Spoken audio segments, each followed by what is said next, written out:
Hello, we're going to get started. Sorry for the slight delay. Good afternoon, everyone, and really thank you for joining us.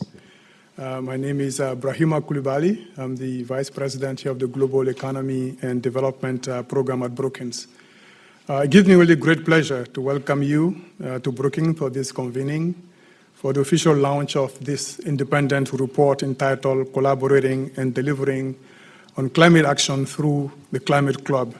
It was produced by the London School of Economics and Political Science at the request of the G7. And for those online as well as here, you can join the conversation on Twitter as well by using the hashtag Climate Club in one word. So climate change is without a doubt the single most urgent threat to our lives and livelihoods, and the science on it is pretty clear. In the coming years, rising global temperatures will lead to more frequent and severe weather events, the degradation of the world's oceans and other ecosystems, and instability in access to food and drinking water, among others. So notwithstanding some progress over the past decades, collective action to address climate change, including delivering on the goals of the Paris Climate Agreement, has fallen significantly short. And there is now growing consensus that the next years present a critical last chance window of opportunity to ramp up ambition and action at all levels. It is this sense of urgency that prompted the G7 leaders to endorse in June the vision of a climate club, a new intergovernmental arrangement to be established by the end of this year to accelerate action on climate change.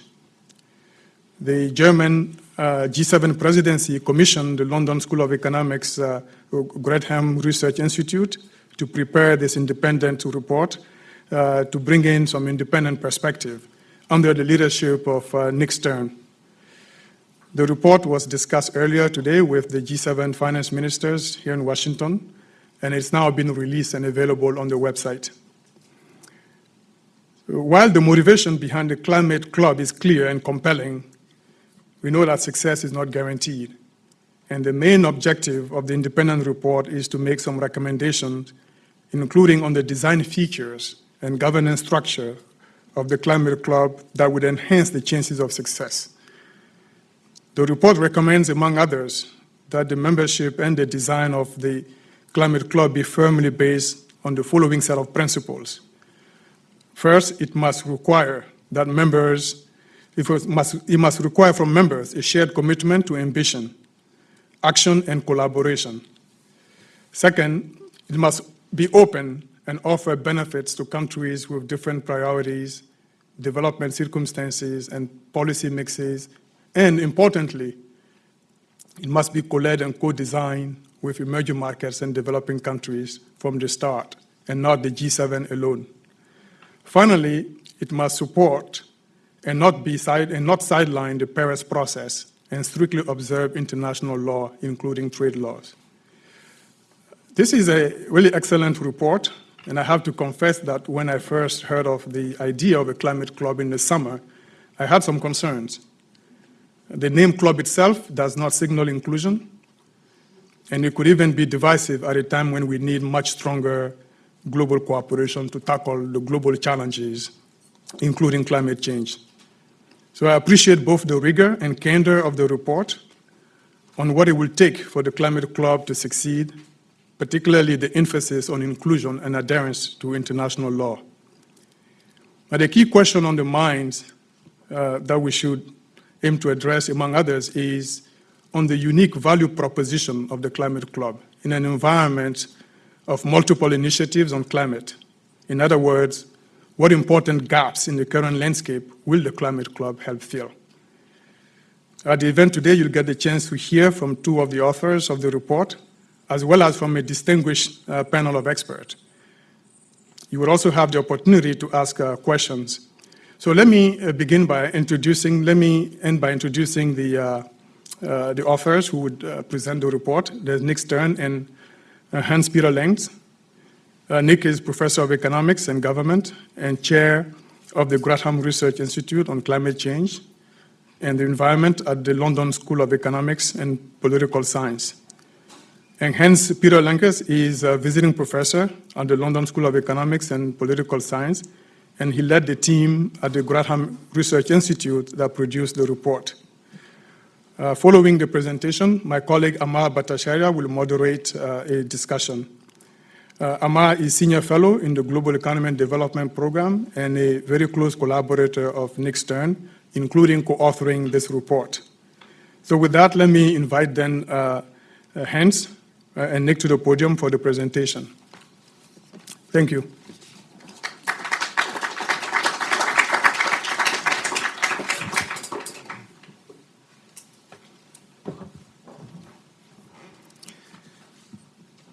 Thank you very much, Brahima, and thank you everyone for being here. Just to mention, this report was led by Nick, and I helped to coordinate it, but there was a whole team. There's Danai Kyriakopoulou, I don't know, here she is. There was Roberta Pierre Federici, there was Rob McQuarrie, there was Andrew Lang, and we have had others who helped along with this report. So I will give, if we can go to the next slide, just a brief background on the, if you want, on the content of the report and a little bit on the plumbing of the our proposals for a climate club. Shall we go to the first page, or do I do this myself? Yeah. Okay. This is very demanding. Okay. There we go. There we go. So I'm going to first go a little bit into the background, what prompted the report. I'll talk about the key principles because those are important in shaping the club as we see it, how it needs to be designed. I'll talk about the agenda, the content, and then some on the governance, and then Nick will take over a bit on the priorities and the big picture issues. On the background, we have it's kind of useful to ask to define the climate club. What is it? And I would here define it in a very general way as a new intergovernmental arrangement that helps to reach agreements on pushing further and accelerating action on climate change. So in this very general way, the Climate Club has been on the agenda of the German G7 presidency, as we have heard from Brahima. There was a statement, which some of you may have seen, by the G7 leaders at the end of June in Elmau on the Climate Club, and it contains many of the key features that we then pick up in the report. The aim, and that's quite important, in that statement is to establish a Climate Club by the end of this year. That's, of course, a very ambitious timeline. And the report also establishes a task force of key ministries designated by each of the G7 that is then meant to take this forward. We're almost certainly going to see it feature in some form at the COP. The task force itself has not yet been very active, but if I understand correctly, this is now going to be happening. And as Brahima mentioned, Nick Stern and ourselves were asked to provide an independent report to provide advice on how one might shape that. We had that discussion this morning among the G7 finance ministers. Actually, that's where we just came back, Nick and I. It was a very positive discussion, very engaged, and I was particularly impressed how the central bank governors engaged on this. That's quite important that the macro side is behind this. Let me say a few words on key principles, and there are three that we pick out of the statement and that we then elaborate on in our report, because we believe that those principles actually dictate the way that this climate club will have to function. There is this principle of ambition.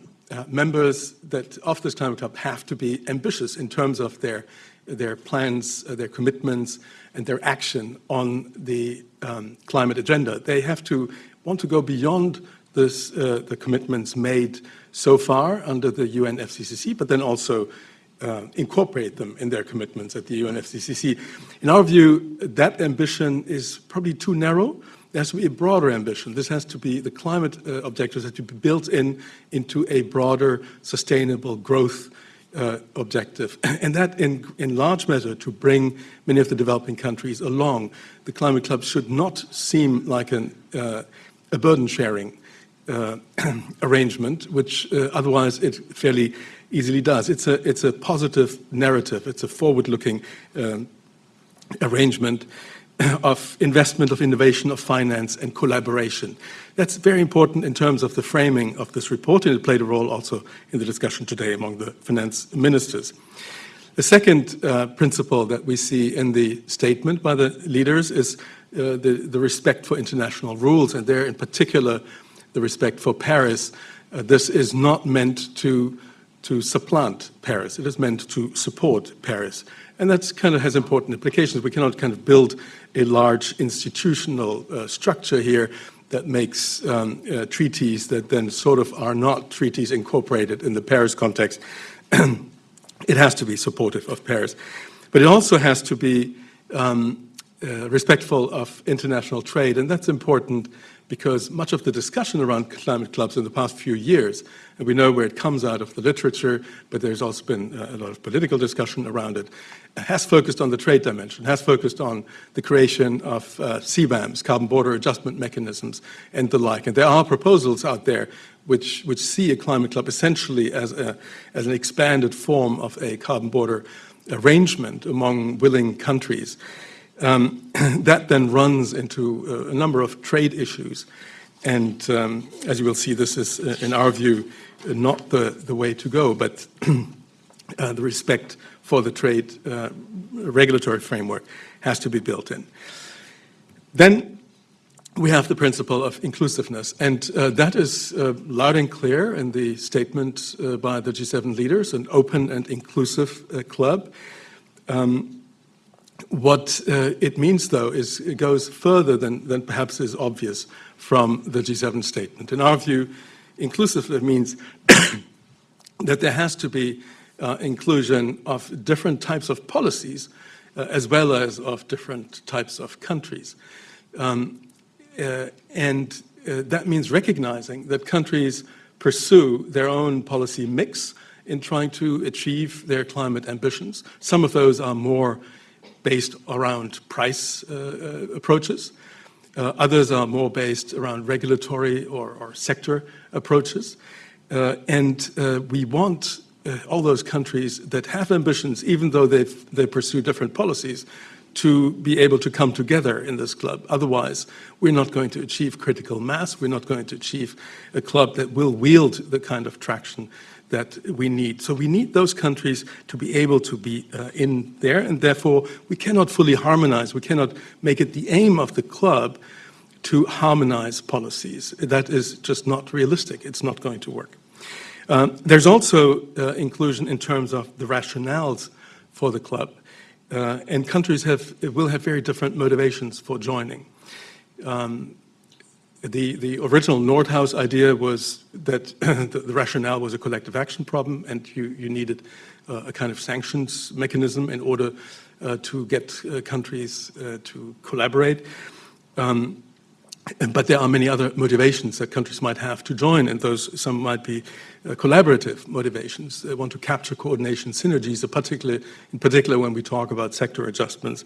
Or they may simply aim to manage the consequences of divergent policies, such as trade approaches, trade consequences of the European CBAM, for instance, or of US policies under the IRA. And how to deal with the international dimension of that. Those may be all questions. And when you look at inclusion as a key principle, you do wonder, and Brahima has highlighted that as well, whether the club label sets the right tone. We are advising that this should find another terminology. Maybe this is a bit of a language issue. When you come out of the Anglo-Saxon tradition, a club looks like something very exclusive. In Germany, it looks a bit like a football club. And therefore, one has different views about that. But it's something that comes up all the time. On the agenda for this club, in our view, the output of this club would not be treaties. It would not be sort of heavily negotiated international agreements for the reasons that I mentioned before. This is not meant to be a parallel track to Paris and the UNFCCC. It would focus on process. It would focus on identifying where where action for climate mitigation and adaptation resilience is not moving forward fast enough, and what it is that must be done in order to get it to move. And that might simply be strengthening existing initiatives that are out there. For instance, the IDDI, which is a very promising initiative where countries collaborate to establish common rules around green procurement for construction and the like, so cement and steel. It has a very small membership at this point. Can one get this to be grown? Can the Climate Club play a role in strengthening such initiatives? And that's just to take an example. Other examples are to find ways of collaborating at the WTO, to agree on arrangements for how to handle carbon border adjustments or other forms of support that countries might adopt. So strengthening process is where we see the key output from a climate club. And we propose to organize it in working groups. That is very similar to what you see from the G7 leader statement. We have a slightly different, slight variations on content. We also put the partnerships pillar first because the whole essence of the club is around partnership.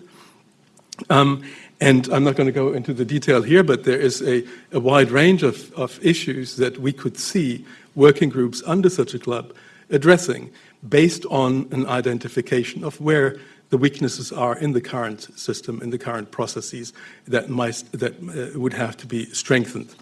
So that is on the agenda. A couple of words before I hand over to Nick. The membership is definitely going to be a tricky issue here because if we want to be both inclusive and ambitious, we will face certain trade-offs. There are countries that have not today declared very ambitious plans that may not be willing to commit to net zero pathways, for instance, today, but that we still feel ought to be in this club, and that may have to get there in a dynamic sense. So for us, membership will be a dynamic concept where there are some basic commitments made. You have to pass a filter to join the club, but those would then have to be strengthened over time rather than expecting that to happen from the start. Regarding the structure and how this would function institutionally, we don't see, as I said, an institution. We see this as a good model for this club, some combination of the Coalition of Finance Ministers for Climate Action and of the G20. The G20, because it is led by the top of government, in particular the coalition, because it has this co-leadership of advanced and developing countries, which we see very important since developing countries are going to account for the lion's share of future GHG emissions. They need to be part of this. We see a small secretariat in the same way that these other initiatives have that, and the working groups that I mentioned, and the sponsorship. I'm not going to go into the value added because I think that Nick is going to pick that up. With this, Nick, do you want to come to the podium?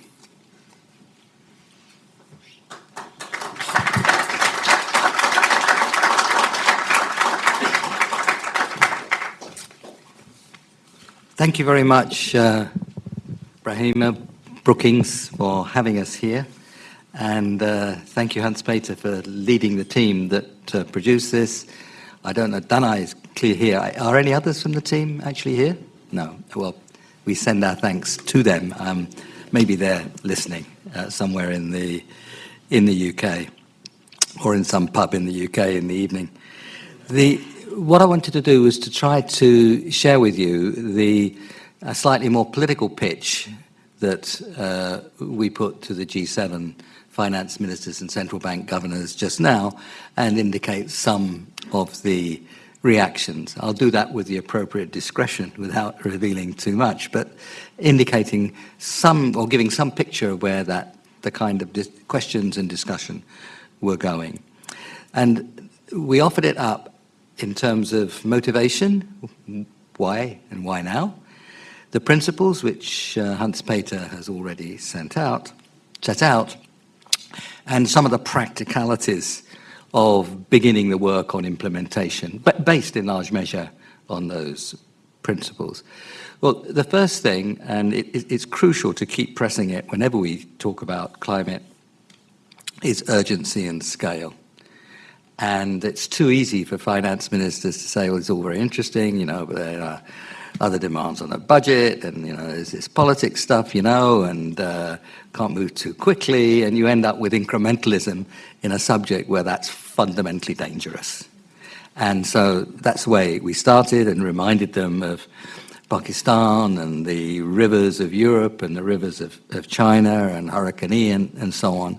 And it's happening right now, and that's, 1.1 degrees. And in the words of Ronnie Reagan, you ain't seen nothing yet. So it was very important to begin there. And I think it's fair to say that has some traction, as of course it should.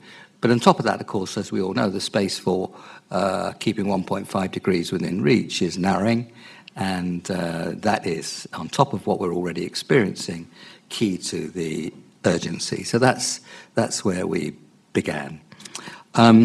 We argued that if this club were well designed, it could have a positive effect in its basic purpose, which is to increase ambition and to increase delivery on that ambition. And Hans-Peter set out some notion of what well-designed would be.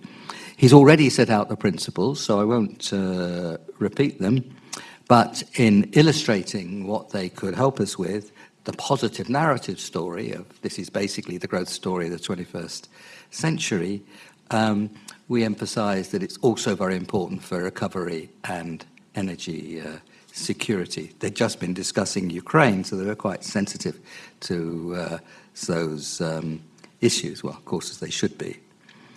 And that, in a discussion, there was some suggestion still that actually action on climate change might cause difficulties for growth. It was mixed. Some, were more positive, others not. And we came back fairly strongly on that. And we're very clear that if you think about this as in the right kind of way, including all the resource efficiency, which is productivity, of course, including cities where you can move and breathe, and ecosystems which are robust and fruitful, that, you radically reduce the number of people you kill every year from air pollution, and indeed the number of people you maim each year. That's a rather big productivity story. And of course, a tremendous discovery associated with all this. I didn't use the word Schumpeter, but I could have done. It's fine to use Schumpeter in Brookings. I think for that audience, it might sort of draw some blanks. But that story of why it's the growth story, and why it's the growth story in real time, not sort of somewhere down the track, starting right away. So I think the positive part of the narrative still needs some pushing. We've made progress, but it's too early to declare victory and say all the finance ministers around the world absolutely get that this is the growth story of the 21st century. It varies, and there's still ways to go, but we're a lot better than we were 5 years ago, I think, on this issue. The inclusiveness, I think that point was well taken, because it started off as a G7 story initiated by Germany, and we've insisted, we think it's obvious, but it needed insisting, that this was inclusive. In particular, inclusive of the developing world, and in particular inclusive of big emitters or big potential emitters in the developing world. And of course, although we didn't emphasize it very strongly, the challenges of adaptation and resilience in the developing world. So I think it's fair to say, and Hans-Peter, you should also, perhaps in the discussion, reflect on this, but I thought that inclusiveness idea we'd got over that hurdle, and I think that was broadly and cheerfully accepted. And the idea that it could be divisive, and if it were divisive, it would, as Brahima said, if it were divisive, it would be destructive of collaboration for ambition rather than enhancing collaboration for ambitions. And of course, the theoretical point, club theory was quite active when I was a young public economic theorist, which was some considerable time ago. And in club theory, congestion is important and excludability is important. Think of a golf club, yeah? One of the great pleasures, I'm told, I've never been a member of a golf club, but one of the great pleasures, I'm told, is thinking of who you're going to exclude. And, of course, you can, and that's certainly true of many British institutions, but and I'm sure it's true in other countries as well, and congestion. You know. And, of course, you know, when we're talking about a real public good or public bad here, which is emissions, which affects everybody. So I think that the club language is unfortunate. It's got traction. But I think the rigidity on the language, I think, is also receding. And the idea of an alliance for ambition, I think, is quite cheerfully accepted in the discussion. Interestingly, the idea that you have to live with and adjust any kind of policies towards the very big differences in approaches in different countries.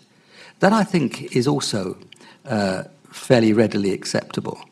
The idea that there's only one policy that's ever going to really work, and that's a carbon tax, and it has to be followed by everybody, is, I think, also receding, not necessarily on theoretical grounds, or there are theoretical grounds, and we can discuss that, but really on the practicality story. The realpolitik, and I think none of us here would think that any time soon the United States is going to have a carbon tax. Well, you don't give up on climate change because you've made that observation, and we've seen, of course, and the United States is quite rightly proud of the steps that were embodied in the Inflation Reduction Act. You see that you really can do things. I won't go into the theory of all the other market failures which lead to the importance of taking actions way beyond carbon pricing, and we've written about that elsewhere. But I think that story was fairly well accepted in a sort of practical, positive way, that different countries have different policies, but we can still work together, and we have to understand how the different policies could mesh and interact with each other within borders and across borders. So I thought that was quite an interesting story. On the implementation, well, the principles for implementation, we went through, at least Hans-Peter went through, the engagement at the top level. We emphasised very strongly, there has to be prime ministers, presidents, finance ministers, because, as we all know, the actions that are relevant here cover the whole economy. And there are not many parts of government that look across the whole economy, but presidents, prime ministers, and finance ministers have to do exactly that. So that, I think, was well received. I think the one last point, and this is where I'll finish, the importance, and this is what distinguishes potentially this idea from other institutional activities that Hans-Peter mentioned, is that you look right across the whole waterfront of activities, trade, technology, investment, standards, procurement, all these kinds of things. You look right across the whole area of activity. And what we've learnt in international collaboration is if you increase the number of dimensions, not always, but if you increase the number of dimensions across which you're having a discussion and across which you're collaborating, it's possible that you might make agreement more likely. So you say, well, we're going to go different ways over here, or somebody's going to go faster over here, or, whatever that might be, trade or infrastructure or technologies and so on, and somebody else is going to go faster over there. So you don't have to arm wrestle to conclusion on each individual dimension. You can find ways of going forward which take account and acknowledge the differentials across the different dimensions. My own view is that that's a description often of the way agreement has been found in the EU. And I do think that one part, a key part of the value added of this story, is that whilst you have very good initiatives, like the breakthrough coalitions on technology, and you have another within that story, International Solar Alliance, and so on. And you have coalitions around methane, and all of these were there in COP26, but they were generally separate activities.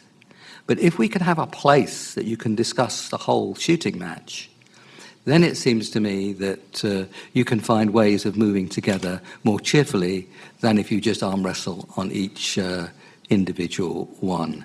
And that, for me, is one of the real potential advantages of this. That it's a process rather than a formal institution, I think, is very important. My guess is if you try to drive this too hard towards formality, you would undermine it. But if you look at it in the spirit of collaboration, which is what we've tried, and collaboration for ambition, then it could really add value. And even if it doesn't come off in any sense of having a club with members and so on, I think the discussions about how you do it and how you go forward could themselves actually have positive value. Thank you.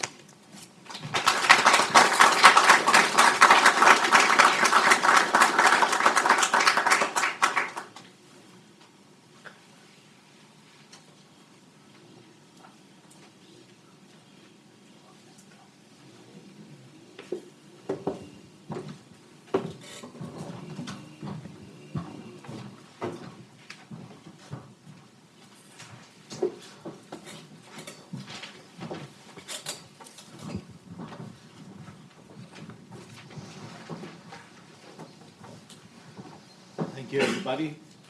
So I'm Amar Bhattacharya. I'm going to moderate this panel, and it's always great to moderate a great panel.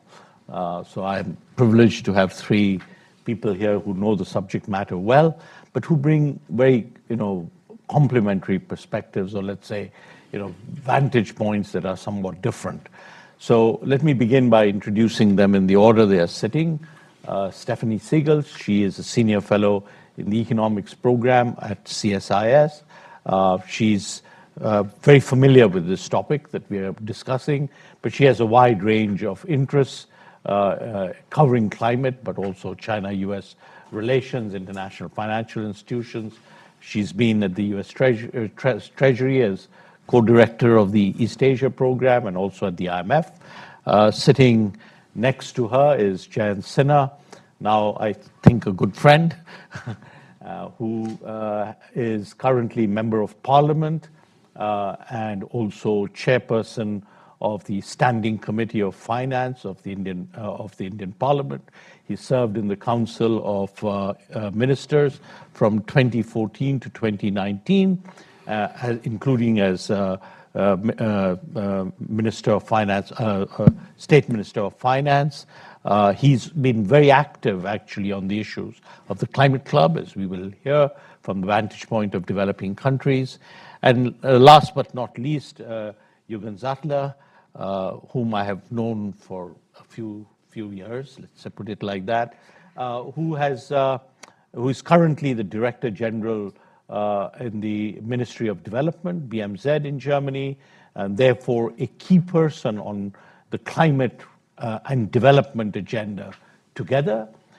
Prior to that, he was Executive Director for Germany in the World Bank, and he's always been a champion of the green agenda, as far as I can remember, Jürgen. So these are our three panelists. I will actually begin with Jürgen, and the reason is because, as we heard, Germany, and in particular Chancellor Scholz, has played a key role in bringing this agenda to the world stage. It's been the driving force behind it, and it has come to fruition while Germany has been in the G7 presidency. And my question to you, Jürgen, is what were the motivations behind this, and what were the goals that Germany had set for itself, and how does it relate in some sense to what we have just heard from Hans-Peter and Nick? Yeah, thanks a lot, Arma, also for the nice introduction. And yes, the German G7 presidency and Chancellor Scholz really gave a lot of importance to this initiative. And why? Because I think it's exactly what Nick and what Hans-Peter has said. We have a collective action problem here. We want to make the climate protection happen. We want to achieve the Paris Agreement. We are far off in terms of objectives, in terms of implementation. And Germany can't do it alone. We really try hard. We are in special circumstances, as you know, but we haven't abandoned it. We are really trying hard from our part to completely transform the German economy. But we know we have to find a global solution. And this is the collective action problem. One country can't do it. And there are free rider problems. So we have to find a solution. It should be a fair solution globally. I think this is the motivation. So we started with our G7 presidency, and we are working now on terms of reference, which we'll discuss and first suggest to our G7 partners. But of course, it's a global initiative. And as you have said, First and others, it's fair to not to exclude others, but also it doesn't work. Yeah? It's not operational. If you exclude others, it's not just not working in terms of WTA rules, but even beyond, you know. We need the main emitters, and I would say even beyond that, to participate. Thank you, Jürgen. So I'm now going to turn to you, Jayant. As mentioned, you know, you've been actually leading a very important initiative of reflection, bringing together, you know, different perspectives, both analytical, but also in some sense from different vantage points. And we're very interested in hearing from you, you know, especially given, you know, where you're coming from, India and the developing perspective. How do you see the climate club issue, and also how do you see the findings that Hans-Peter and Nick set forth? Thank you very much, Amar, and it's wonderful to be here at this very significant and important panel at Brookings to discuss what I think is one of the most important issues that we are confronting. Your microphone. Sorry. Yeah. I'll start again because I understand the mic was not working. So I just first of all want to say thank you to you, Amar, and to Brookings for organizing this very important and significant discussion, and also to give us a chance to hear from Nick and from Hans-Peter on this very important work that they've done for the G7. For the Global South, climate change, of course, is an existentialist issue. But the good news is exactly as Nick and Hans-Peter have emphasized, that this is a positive story. It's a positive story because net zero is net positive. Net zero is net positive for the Global South because all the analytical work and all the modeling work that we've done, certainly for India, but for other Global South countries as well, tell us that if we get on a net zero pathway, we are going to have higher GDP growth, more job creation, we will bring down air pollution dramatically, and we will make our countries much more secure for those of us that are fossil fuel importers like India is. So net zero is net positive in any dimension that we look at. However, for us to be able to pursue decarbonization as development, which is really in a way what Nick and others have been saying for a very long time, that our development has to be on a decarbonization pathway. What we really need is massive amounts of investment. And let me just explain what the numbers are. So all the modeling is showing us for India, for example, that the total corporate investment in India plus the public investment from the government as well as from the private sector annually is about $200 to $300 billion a year. That's our total investment in CapEx in India right now. What the modeling is showing us is that if we want to get on a net zero pathway for India, whether it's 2050, 60 or 70, we immediately have to increase climate investment for both mitigation and adaptation by $100 billion a year more. Currently, we're investing, as I said, somewhere between $200 to $300 billion. We have to immediately ramp that up to have any chance of getting on a net zero pathway by $100 billion. So that is for India alone. Now, probably if you look at the global south, we need climate investments in the global south immediately on an annual flow basis of an incremental $1 trillion a year. So that's the scale of investment that's required. And of course, it's simple economic logic that if you're investing in productive investments, in good investments, obviously that will drive GDP growth. And of course, there are massive positive externalities as well that I was alluding to earlier. So yes, if we can get that kind of investment, it will be the growth story of the 21st century. But there's another important aspect here, which I think as policymakers, sometimes we don't pay enough attention to, which is that the vast amount of this climate finance is not coming on a government-to-government basis. It's not coming from the MDBs. This is commercial capital. This is return-generating capital that has to be invested across the economy, in the power sector, in steel, in cement, in aluminum, in real estate, in transportation. So it's really the private sector that has to do this. And the job of the Climate Club or the Global Climate Alliance or whatever construct we put together has to be one where we can mobilize capital from the global north to the global south. And that is the central issue, which is how do we put in place the institutional arrangements so that the global financial system can intermediate these trillions of dollars of capital from the north to the south. That is the most important question. I'll come back to that, Jayant, again. Stephanie, so you are in a town where it's the best of times and the worst of times. We have the Inflation Reduction Act, but climate still remains a cautious word in this town. So I wanted to ask you, being where we are, how would the notion of a climate club sit in the US in terms of, an idea, but also in terms of traction politically?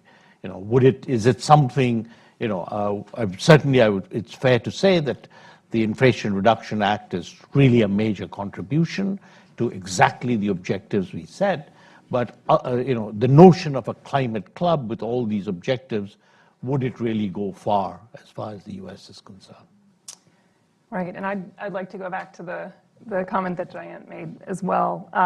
First, let me just congratulate the authors of the report for this contribution. Because I actually think, you said it's kind of the best of times and the worst of times. I think it leans, at least as far as climate action, that we are closer to the best of times than we have ever been. And that is because, perhaps to your point, it is the worst of times as far as how long we actually have to take action. And that finally it feels like the message has actually been delivered and received. And so I think we have to be optimistic about our ability to act. And so I think we should be looking at all options to actually mobilize action that includes the key actors. And I would put this idea of a climate club, or let's call it a climate alliance, at the top of that list of things that should be considered. I would still put it in the considered category, because I think the question that needs to be answered is the additionality one. So what does the Climate Alliance do that isn't already being done? I think the presentations kind of go some way in answering that question.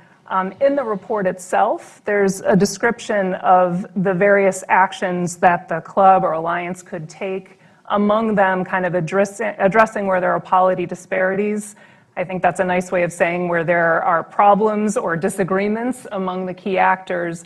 I think a club or an alliance has the potential to recognize all of the work streams that are actually taking place, and recognizing that there are some of those work streams where they are stuck now, or they inevitably will become stuck, and you need leader-level engagement and involvement to unstick that process. So I think there's a lot of potential there to do that, but I think now it's incumbent on the leaders of the idea to say specifically, this is what we want to go after.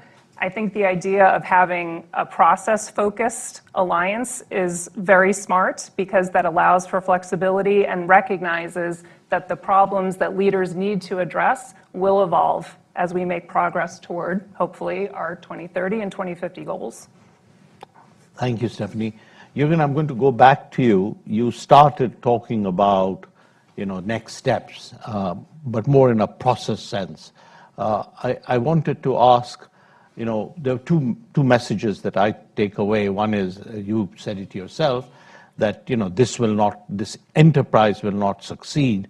It will not be relevant, as you said, unless major parties are included in this.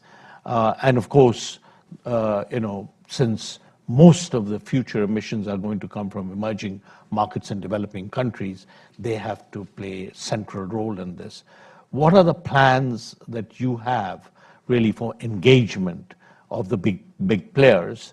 And also, how do you then see this process playing out? There's a timeline. I think it'll be very interesting for people to know exactly what that timeline of plans are. Yeah. So first, I don't think that I have the blueprint.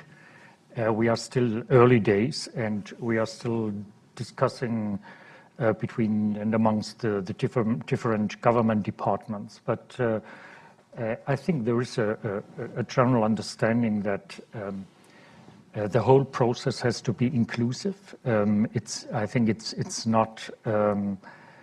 It would not be good to come out with, a proposal to agree within the G7 and then, to present it to the rest of the world. So the process has to be inclusive, but it has to start somewhere, and it will start with a first discussion in the G7, and this has a lot to do with the terms of reference. My colleagues are at the moment drafting a first draft, and your report will be very, very valued in that context. It's really difficult endeavor, and therefore I think I'm sure they will also look at what you have written and take best thinking into account. And then there should be a solid outreach to other partners in different ways. The G20 could be one very important pathway, and also, of course, the next presidency of the G20. And I think there are other ways we could, bring in other actors also from the developing world. And one is, you might have heard about the CHET-Peace, so the climate and development partnerships we already set up with countries and are about to set up with new countries. And of course, there we sit together with countries who have a high ambition. So the target is, the objective is the Paris. But then, of course, it has to be translating into national policies. And if a country wants to be ambitious, for us, for Germany, it's a signal, this country is a partner, and we should link and try to work together. We started with South Africa, but the discussion there, for example, is not only about getting out of coal. It's much more. It's about just transition. It's about how to build up new jobs, new industries. And for example, the South Africans were very interested in hydrogen, but also how to transform the mining sector. And this is, of course, directly linked to the climate club. And there we will discuss with them. And perhaps one last point, if you allow. It also links to what we will discuss in 2 days in the World Bank. It's to transform the MDB system, because the MDBs, and in particular the World Bank, have to play their role. They have to help countries to adapt to new realities, and not only in terms of a project here and a project there, but systematically. And we already started with them to discuss how they could also support countries comprehensively. When I was an executive director here, I started the discussion here to discuss about policy reforms that the World Bank should support countries to adapt their regulatory, their fiscal policies. At that time, I can tell you it was very, very difficult. And it was until a few weeks ago. Now I see some change. There's also a big, big dynamic to support this agenda, and the World Bank is moving. So this is another pillar I would see. I also wanted to flag that the country climate change development reports that the World Bank has started doing is very valuable because it actually gives you the content of what needs to be done. And it shows very clearly that you need a big push on the mitigation, but equally you will need a very big push on adaptation. Let me come to you, Jayant. You said that, ultimately we need to construct this highway of finance. I mean, a lot of it is the private sector, not all of it is the private sector. I mean, you've also been thinking a lot about the ideas around how this could be done. What do you think are some of the big, win-win propositions in this? And also, if you wanted to talk a little bit about technology, because that's another thing that the developing countries, of course, are very keen on. We have an excellent opportunity, Amar, with India assuming the G20 presidency in December to take over from the excellent work, take the baton on from Germany, if you will, in the G7 process, and to start to push this. And I think the perspective that India and, of course, Indonesia has also been working on it as part of its G20 process right now, is to also bring forth the global South point of view on all of this. So I think we have a very good and very seamless transition, hopefully, that we can make from the G7 to the G20 process. And the wonderful work that Nick and Hans-Peter have done is one that we are building on as input into India's G20 work as well. So our hope is that we can build on all of this. But ultimately, as I would say from the Global South perspective, it has to go from proposals and principles to concretely what are people going to do. And so let me offer, in terms of some of the thinking that we are developing, what are some of the 3-4 very concrete proposals that we are thinking on and working on. So number one is that right now, many countries, India included, haven't made binding commitments to net zero right now. So there are many countries, the EU Fit for 55, of course, the Net Zero 2050 bill in the UK, New Zealand has a similar bill. I myself have put forward a private member bill in the Indian Parliament for India to get to net zero. So we need first and foremost that if you're going to be a member of a global climate alliance, my submission would be that you should make a legal binding commitment to net zero at some point. So I think that's one very concrete thing that we should think about as a member of the Global Climate Alliance. You make a binding legal commitment to a net zero pathway. And those should be targets that are 2025 targets or 2030 targets, not necessarily targets that are very far away. So these should be binding, specific targets. You have to think about peaking and so on.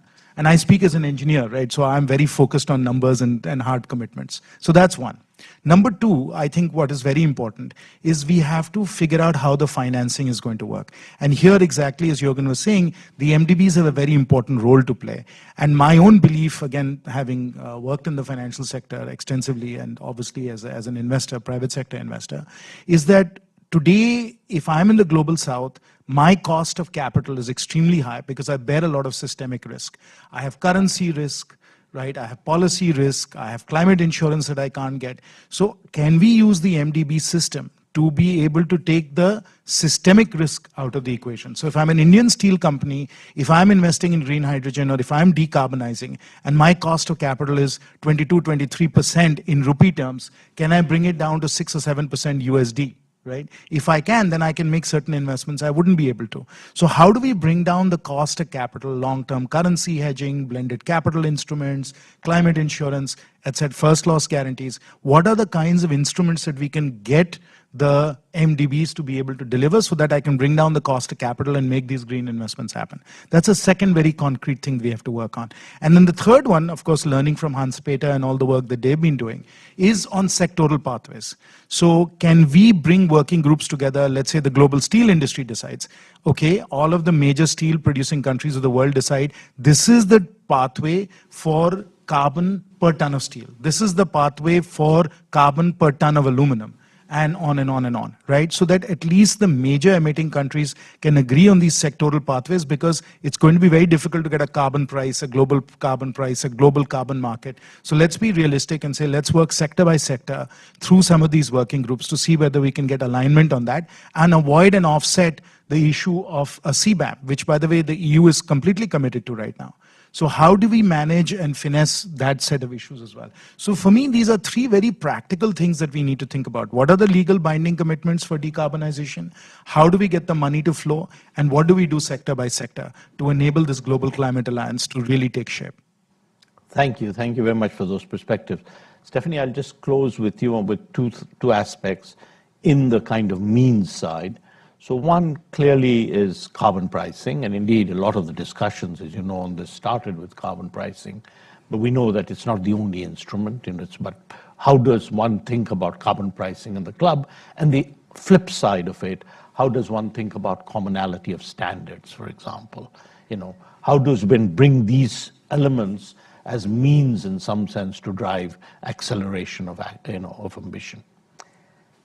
Let me focus on the second part, because I don't feel like the first part is productive given kind of where we are, the urgency to move, and just the prospects. So I think kind of as economists, everyone would agree that that is a first best.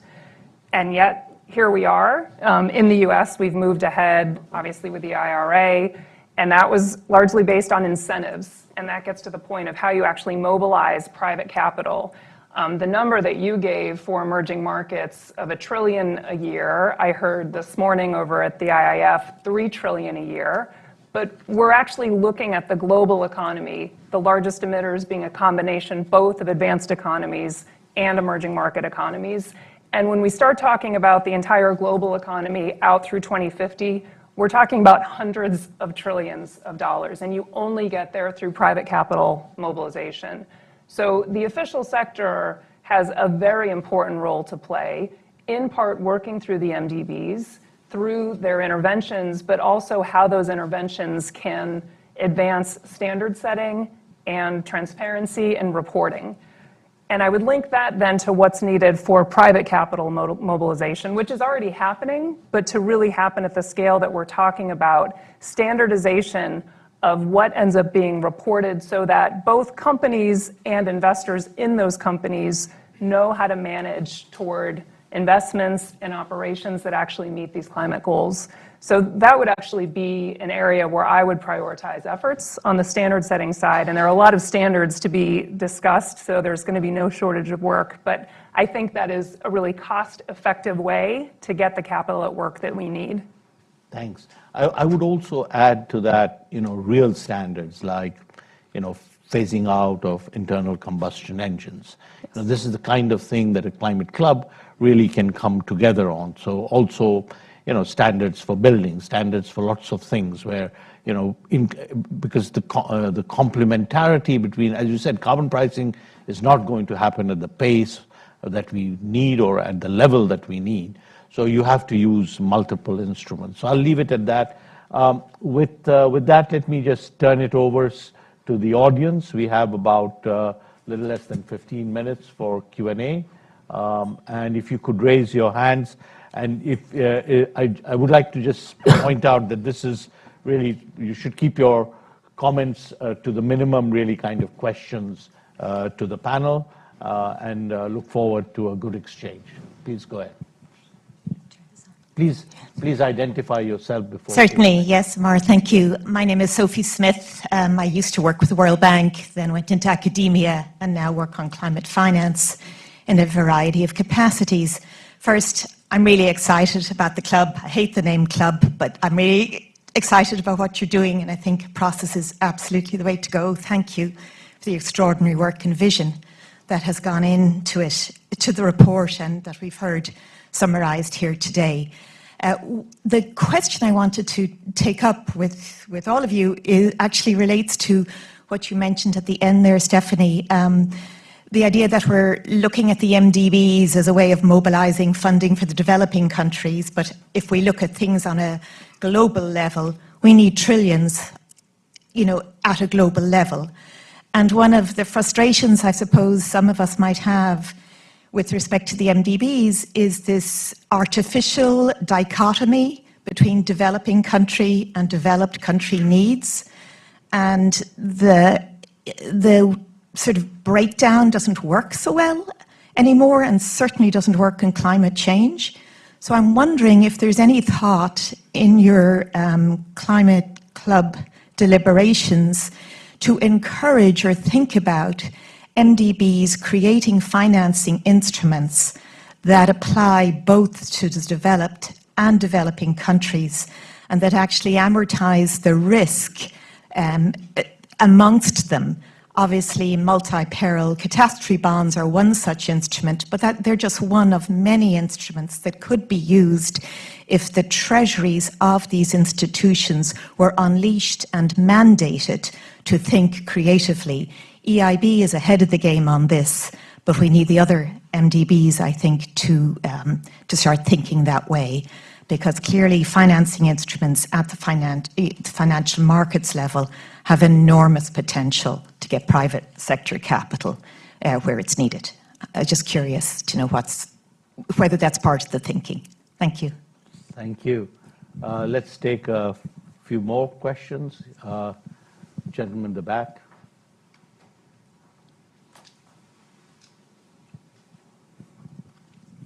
Thank you. Sarang Shidore, Quincy Institute. The question I have was actually for Lord Stern, but he's not on the panel. He's going to be available to answer questions. Okay. Well, anyway, it can be taken by anyone. The question I have is the concept of a climate club, as Lord Stern said, was about trying to hash out all issues in one place. Well, we do have a forum for that. It's called the UNFCCC. And the concern that may arise is that this is a way to secede from the UN process and carve out a parallel mechanism to what should be a more collective effort. And if it doesn't, of course, include some of the major emitters in the way it should, then it will not even be effective. So can somebody address that perhaps as to how we can not undermine the UN or the international rules-based order in this case, in fact, through this? Thank you. Hi, thanks very much. James Rowe from the IMF, though I should say that I'm representing myself rather than my institution with this question. But so I'm coming at a bit of a similar question to this, and also what Stephanie was talking about in terms of additionality. And I think we're trying to find the gap, if you like, between the UNFCCC and other proposals. And I'm trying to see the gap and where this additionality would fit, because from the perspective of the Coalition of Finance Ministers, which Nick and I and many others are familiar with and been working with closely, I do see a risk that the ambition to be part of ratcheting up and achieving enough emissions reduction, enough members to really make a difference on the emissions, could lead to just, failing to get there. I think that the outline at the beginning looks very similar to what the Coalition of Finance Ministers was looking at to begin with. It's been a very useful group, but it hasn't yet reached a critical mass of emissions. It's only about 40% of emissions in the world. And it's not really about raising ambition. It's more about how to think about, advancing thinking about carbon pricing and all these other issues in mainstreaming carbon change in finance ministry. So I think there's a risk that this kind of approach is going to lead to a kind of recreation of that. I have a practical proposal to suggest, which is that because it's so important to have a critical mass of emissions, what about if this group was to say, it's only going to actually come into existence once you have, say, more than 70% of global emissions or something like that, as a threshold, a bit like in debt restructuring, when you have a threshold to make it actually happen. And that way we could be sure that you would have a group that wasn't just going to be a talking shop. It was really going to have the power in it to make the difference that's needed. We take one more question. Go ahead. Chloe, go ahead. Hi, my name is Cleo Rosenis, and I'm from IFC, but I'm also representing myself. And I'm wanting to interrupt just to connect these two questions, and my question is also for Lord Stone. Some of you might have seen this little book that's out. I think it's Fixing the Climate, and it's just out recently. It's Victor and Sobel. They use the example of the Montreal Protocol and CFCs. And I just want to check with you that I'm understood correctly, that what you're proposing is that the finance ministers and heads of state and so on untangle the methane or the steel industry, that we, instead of dealing with, because in this book, the point they make is these grand bargains are just a delaying tactic, or they slow us down. We're never going to have agreement. And in fact, the better solution is just to agree on one thing at a time. In 87, we had the Montreal Protocol, CFCs, China and India signed on to that, and it happened and it was resolved. But am I correct in understanding that what your alliance is lining these issues up and looking at a dashboard of those issues, and then where they are stuck, trying to unstick them, rather than substituting for a grand bargain of the Paris Club type? That was the distinction that I saw in the presentation, and that's my understanding of the difference, which is sort of my question. I just want to make sure I get it. Thanks. Thank you, Cleo. It was sort of an answer. So let me just disentangle it. I mean, certainly from the first question, I think Jürgen and Jan, there was a question really about repurposing the MDBs. And, it's not just only a question of developed versus developing, but even middle income versus low income countries. And what we are learning is that this is a universal agenda, and we need universal development finance in some sense. But I'll let Jürgen and Jan maybe, and you also, Stephanie, you might have some ideas. And then, there were a whole bunch of questions around essentially the additionality and the differentiation. The report basically says one distinguishing feature of this is it is at the highest level. It's not, so that's one element. But the two people who can answer it, Nick and Hans-Peter. So after you've answered, I'll turn to Nick and Hans-Peter. So go ahead. Yes, I think it's really a key question. We have to have enormous amounts of money to make it happen.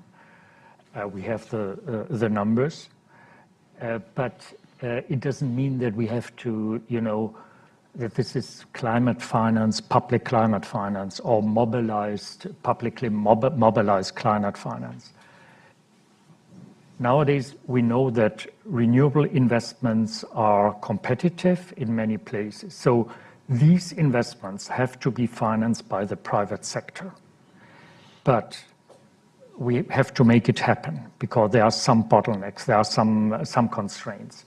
And one important are the regulatory, the fiscal and other policy issues. I mean, we are talking about 600 billion fossil fuel subsidies in emerging market economies and low-income countries. And this should be transformed, of course, to have a poverty focus and to build a level playing field. I think that's already something very, very important. And the MDBs have a key role to play. And they didn't take that on in the past, I have to say. At the World Bank Group, the World Bank looked after public investments, nice projects here and there, and provocative. And the IFC came, giving sweeteners to private sector people in order to come in, risk-taking and whatever. And that's nice. But we have to look at it in a comprehensive way. Both sides have to closely work together, identify what it takes, and then the private sector should come in. And also use, of course, innovative financing instruments. The shareholders have to play a role there. And for example, I'm saying here, perhaps you should not tell it to other people. Perhaps Germany has been a little bit too conservative in the past, you know. We were a little bit, perhaps too much obsessed about the AAA rating and, you know, no risk. I think it's important to safeguard the AAA rating, but nevertheless, I think there is some room for creativity to leverage more funding than has been done in the past. And also would say we need clear targets there for private sector funding for the different MDBs also, broken down. Thank you, Jen. Let me first start by addressing very crisply the issue of additionality. Folks, let's get real. We're looking at catastrophic climate change. We need additionality. Nothing that we've done so far has gotten us off the 2.5 to 3 degrees centigrade warming trajectory. If we don't need additionality now, when are we going to think about additionality? So whatever processes we have that we've put in place are not delivering results for humanity. We've got to do more. And to do more, there are many things coming now to the question of what's universal and what's specifically for the Global South. Yes, there are a whole host of things that are universal. Standards, as Stephanie is correctly saying, should be universal. Green taxonomy has to be universal. Disclosures have to be universal. The work that the SASB is doing is excellent. Yes, we have to get those done. Those are universal. But we know in the Global North that markets generally work quite well. And if we price in externalities and we set the right incentives, as has been done through the IRA or EU Fit for 55 and so on, we know we'll high degree of probability get to net zero. It's going to happen because the resources are there.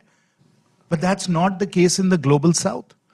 As we move forward and you look at the climate modeling, by 2030, 40, 50, 80, 90% of emissions are going to come from the Global South because we simply don't have the capital to get on a decarbonization pathway. That capital has to come from the Global North. Already, most of the capital coming to the Global South right now is coming from the Global North already. In the case of India, we're getting 50 to 60 to 80 billion dollars a year of foreign capital. That's what's funding a lot of our capex. Now we want to do another $100 billion. Where is that going to come from? Let's be real about that. But if we don't do that, we're on a 2.5, 3 degrees centigrade carbon trajectory. And so therefore, additionality is required. Some solutions will have to be universal, but many of the difficult solutions are going to have to come for the Global South. Thank you, Jen. Stephanie? I'll add briefly. I think to James' question kind of about the additionality point and how different if you have these discussions happening in the finance channel. The issue or the problem is that not all the action is happening in the finance channel. So if you take the US as an example, a lot of what came through the IRA will be implemented by the Department of Energy. You obviously have EPA. You've got State Department who's active then on the international coalition building side. You have USTR that brings in its trade considerations. So when those agencies are actually in conflict, you need somebody to kind of mediate and direct the traffic. And sometimes it happens organically, sometimes it doesn't. It has to happen quickly. I think that's where leaders level engagement can actually help. And I don't think the US is unique in having that sort of structure where various ministries might have different priorities and not agree. So I really think of it as kind of an expediting mechanism that's very much needed. And on the MDB, again, because I'm feeling hopeful, I do feel like the direction of travel is good.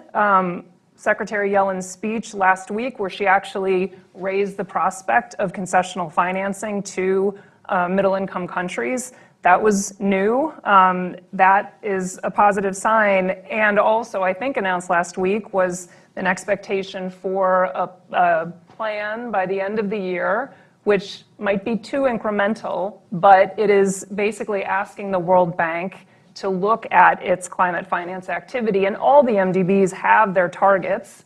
We can then push those targets a bit further, but I think there is ample reason to be optimistic that the message is getting through and that policy is actually moving in the right direction. We just need it to move more quickly. Thanks, Can I Stephanie? add? Yes. Yeah, just to make completely in agreement, I want to say that it's not a new thing. No? Sorry? It's not a completely new thing, this debate about moving the MDBs. we brought it into the last capital increase, and we were quite alone, I have to say. I got support from the Chinese for the global public goods window, and some other partners around the table were neutral, a little bit of support, of course not the US at that time, but the time changed. There was a change which really triggers now this debate. And what is this new world? It's a crisis. You know, in the meantime, since the capital increase of the bank, we have seen the pandemic, we have seen the war with the geopolitical crisis. We have seen or slow globalization. We see now financial tension. We see the climate crisis. And it comes to the public awareness that crises are here to stay, and crises are closely linked with global public goods. And therefore now the time is different. And now there is more support. But I really have to say, it's not a completely new issue. Nick, do you mind coming here and maybe closing the discussion?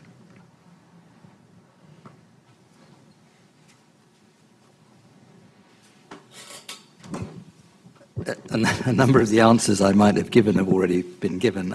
I think a combination of the idea of the dashboard, where you look across the whole functioning of the system that's relevant to climate and development and mitigation, adaptation, and so on, and you see where you're doing badly. You see where things are going wrong. So you try to understand together, with agreement on how you measure some things being part of that, as was emphasized on the platform here. And then you talk through how you can up delivery, as Giant expressed so well. So it is in support of the UNFCCC, but the UNFCCC is actually quite narrow in terms of where it can really negotiate for delivery, where it can discuss for delivery. It's very good, and it's been tremendously successful, and the bottom-up nature of the Paris story was extremely valuable, and then asking how you can revise the bottom-up nationally determined contributions to get closer and closer to where you need to be in terms of the shared temperature target that you've described. That is a very good process, and it got an agreement where otherwise we would not have got it in Paris. But it doesn't tell you how you act in this place, and this place, and this place to drive it all forward. It's the environment ministers are there. We worked really, really hard, Amar and myself and a few others in Finland, to create the coalition of finance ministers. And it's a place now where we can have, on climate change, climate action, and it's a place where we can have helpful discussions. But it doesn't give you, and not yet designed to give you the agreement on what you actually do and the decisions you take and the drivers and the commitment to action.